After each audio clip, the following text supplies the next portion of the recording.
Assalamualaikum warahmatullahi wabarakatuh. Selamat pagi, siang, sore untuk teman-teman semua yang menyaksikan video untuk pengolahan data Smart PLS 4.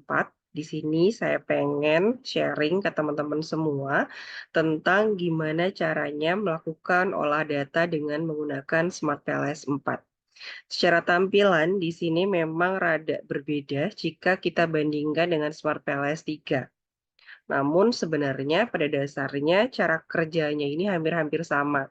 Cuman kalau misalkan kita lihat di menu-menu awal ini, terlihat sedikit ada perbedaan gitu ya dibandingkan dengan Smart PLS 3, karena di sini kita disajikan beberapa pilihan, teknik yang kemudian bisa kita gunakan sesuai dengan, data olahan yang, kemudian akan kita proses. Nah, jika kemudian teman-teman pengen mengolah data dengan menggunakan uji mediasi, yang mana kemudian yang diujikan adalah pengaruh, maka, proses yang kita bisa lakukan, kita mulai dengan yang pertama adalah membuat project terlebih dahulu. Maka kita bisa di sini ketik new project, lalu kita bisa buat nama, misalnya ini saya beri nama YouTube, gitu ya. Kita klik create. Setelah berhasil di sini, lalu kita perlu untuk melakukan import data. Nah, datanya ini adalah data yang berbentuk CSV. Kalau datanya itu belum berbentuk CSV, maka data ini tidak bisa digunakan. Nah, misalnya ini adalah data yang kita gunakan. Maka kita tinggal pilih dan kita open. Nah, setelah data itu kita import, maka selanjutnya kita klik import. Nah, dan ini adalah bukti ketika data kita itu sudah berhasil untuk kita import gitu. Di sini akan keluar nama variabelnya, tipenya, missing datanya ada atau enggak, berapa min, median, dan lain sebagainya. Nah, bagaimana kemudian cara mengolahnya? Setelah ini semua selesai dan kita pastikan ini sudah keluar deskriptifnya, maka selanjutnya kita back ke samping. Nah, setelah kita tekan back, maka selanjutnya kita coba create model. Di sini kita diberikan atau diminta untuk memilih kira-kira kita mau menggunakan apa. Kalau memang kita menggunakan uji mediasi biasa, maka kita akan memilih di sini PLSM, gitu ya. Atau kalau misalkan uji regresi biasa tanpa adanya pemediasi, pemoderasi, mungkin juga bisa dipilih regresi di sini. Atau ketika kita menggunakan apa namanya, mediasi dan moderasi sekaligus, selain dari independen dan dependen, kita di sini bisa menggunakan proses dan lain sebagainya. Namun karena di sini saya hanya ingin mengolah data dengan menggunakan 3 variabel, yaitu independen, dependen, dan mediasi, maka saya kemudian akan memilih menggunakan PLSM, lalu saya beri nama model saya, misalnya YT1. Gitu ya, nama ini bebas. Kemudian saya save. Nah, ketika sudah berhasil di-save, kita akan disajikan sebuah gambar kertas kosong, di mana kertas kosong ini adalah tempat atau wahana untuk menggambar. Karena sebenarnya basic dari Smart PLS itu adalah kita menggambar, gitu. Sehingga di sini kita akan coba melakukan gambar. Nah, variabelnya ini coba kita masukkan satu persatu. Misalnya ini bebas aja gitu ya. Kita blok, cara melakukan bloknya kita pilih, kita klik, lalu kita blok. tekan shift, page down, page down, page down, page down. Lalu kita tarik ke samping. Kita kasih nama. Namanya ini misalnya variabelnya adalah beban kerja. Ya, maka di sini kita bisa mengeluarkan beban kerja. Lalu kemudian di sampingnya, misalnya ini, saya pilih sampai 12 gitu. Ini adalah di sini stres kerja. Maka kita isi dan kita tekan enter atau OK. Ini untuk memberikan nama. Lalu misalnya 13 sampai 20 gitu ya. Ini adalah turnover intention. Maka ini saya tarik ke sini. Setelah saya blok, saya tarik, maka akan keluar seperti ini. Kita hapus dan kita kasih nama.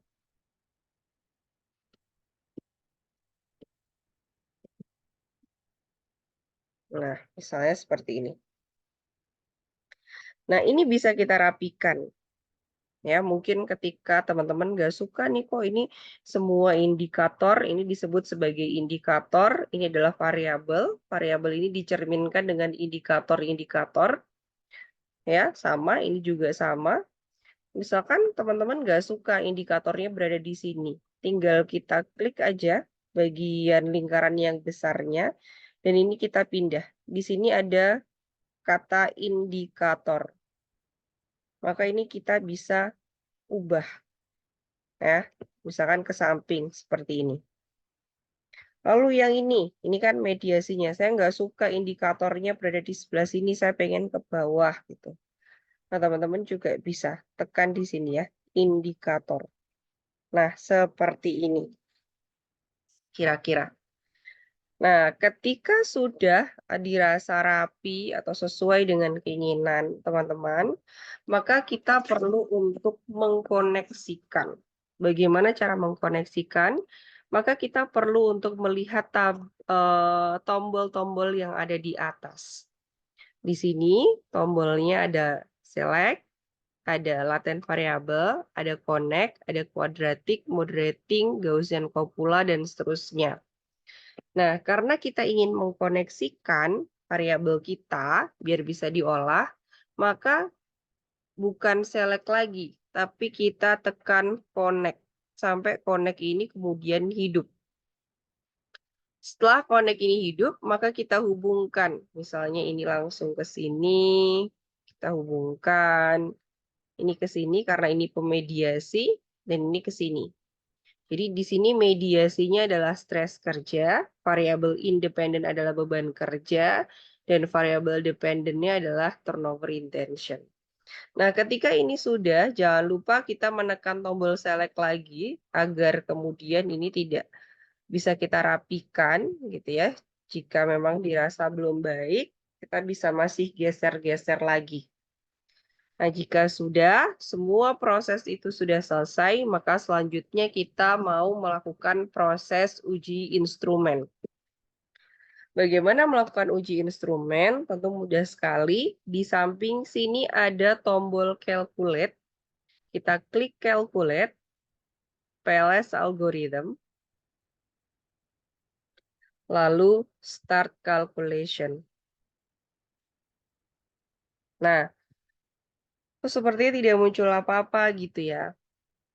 Nah, dari sini sebenarnya ini sudah menunjukkan angka ini disebut sebagai angka outer loading, di mana syaratnya harus di atas 0,5. Nah, sepertinya ini semua udah oke hasilnya. Atau kalau misalkan kita penasaran, nah ini untuk tahu hasilnya itu berada di samping sini. Berbeda dengan Smart PLS 3, di mana hasilnya itu ada di bawah. Smart PLS 4 itu hasilnya ada di samping sini, teman-teman. Maka kita tinggal turunkan, kita cari Yang kita cari karena uji instrumen berarti construct, reliability, dan validity. Karena kita pengen ngecek instrumen kita bagus apa enggak. Maka tinggal kita cek di sini. Kita klik, ternyata hasilnya, kalau dari hasil reliabilitas, berarti kita cek Romba Alpha dan komposit. Hasilnya di sini hijau, atau artinya sudah baik. Tandanya itu kalau di Smart PLS, kalau kita tidak hafal dengan parameternya, cukup dilihat, asalkan ini hijau, gitu ya kalau saya, berarti dia sudah lolos. Sedangkan untuk average-nya, ini adalah untuk uji validitas. Jadi uji validitasnya kita gunakan dua hal, AVE dan outer loading. Outer loading-nya dilihat dari sini, gambar yang tadi, atau bisa juga dari sini. Nah ini. Oh, ternyata outer loading-nya masih ada yang belum baik. Ya, meskipun kalau kita lihat dari nilai AVE, AVE-nya sudah lolos. Tapi jika kita lihat dari nilai outer loading, ternyata ada yang masih belum baik. Karena nilainya di bawah 0,7, yaitu X11, X20, dan X9. Maka caranya gimana? Kita tinggal edit di sini. Kita lihat. Nah, nilainya di bawah 0,7, maka kita perlu untuk hapus atau kita drop. Ini kita lihat 11, 9, dan 20. Ya, nilainya ini semua di bawah 0,7. Maka kita tinggal klik kanan, delete. Ini juga sama, kita klik bagian indikatornya, sampai keluar warna ungu, klik kanan, delete. Nah, ini bisa kita rapikan. Cara merapikannya, tekan tombol utamanya untuk variabel, lalu rapikan melalui bagian indikator di sini. Ini juga sama, X20, klik kanan bagian indikatornya, lalu kemudian klik kanan dan delete. Nah, setelah itu kita coba ulang caranya dengan calculate PLS algorithm, start calculation. Nah, dari sini kita lihat semua hasilnya tidak ada yang di bawah 0,7. Meskipun sebenarnya ada juga yang menyampaikan outer loading itu di atas 0,5. Tapi standar dari Smart PLS ini lumayan tinggi, teman-teman. 0,7 gitu. Menurut dia baik. Maka di sini kalau kita cek, semuanya sudah oke. Gitu ya. Lalu untuk construct, reliability, dan validity juga di sini hasilnya sudah baik. Ketika hasilnya sudah baik, kalau kita lihat dari nilai outer loading yang ada di sini, ya tidak ada yang di bawah 0,5 atau tidak ada yang di bawah 0,7, dan tadi dari aspek ini juga sudah baik, maka selanjutnya kita melakukan olah data lagi. Ya, setelah kita kembali ke sini, kita klik calculate bootstrapping, maka kita start calculation. Nah, bagaimana kita tahu hasilnya? Itu kita lihat dari sini. Pet coefficient. Ini ya, dari hasil yang ada di samping sini. Jadi, kalau cara membaliknya itu kita klik edit. Tapi kalau setelah kita olah, ya ini akan keluar seperti ini. Dari sini akan keluar, berarti beban kerja terhadap stres kerja itu hasilnya adalah berpengaruh. Karena di sini kita lihat p-value-nya di bawah 0,05, di sini 0,00 dan warnanya hijau gitu ya kalau kita tidak hafal dengan standarnya, sehingga ini dinyatakan hasil hipotesisnya diterima. Beban kerja terhadap turnover juga diterima, berbeda dengan stres kerja terhadap turnover intention, ini hasilnya adalah ditolak karena dia lebih besar dari 0,05.